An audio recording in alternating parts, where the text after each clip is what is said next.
Then we talk about on the drink side, number one, I got bad news for us, and that is that the words nectar and honey didn't translate around the world. So they picked these more intuitive, I'll call it a continuum of thickness, using the words slightly, mildly, moderately, and extremely thick. And having given these presentations for several years now, I'm almost fluent in them, but I still want to call it pudding, and I still want to use honey, and I still want to use nectar.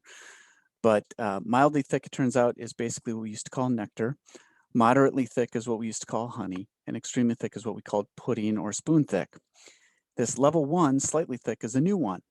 This is something new that actually came out of the pediatric world, and that's not to say it's a pediatric thickness. That's just where it came from, and that's where it was being used, and where it was really felt to be necessary when they developed the IDDSI framework. Is it was in between thin and nectar, so it is just a little bit thick. It is new.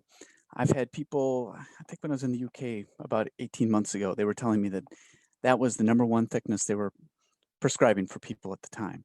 And so, you know, it's something that I believe the market's going to grow as IDDSI gets adopted. In fact, SimplyThick recently launched slightly thick packets. So they're available in the market now via Amazon.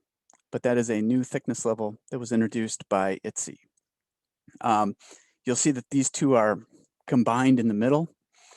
And what that really is meant to do is to show that a extremely thick liquid and a pureed food have the same sort of physical characteristics and how they behave. Same thing with liquidized and moderately thick. There's no implication that if you're on a pureed food, you're on an extremely thick liquid. They're independent determinations, but they're joined across there just to show that physically they are about the same.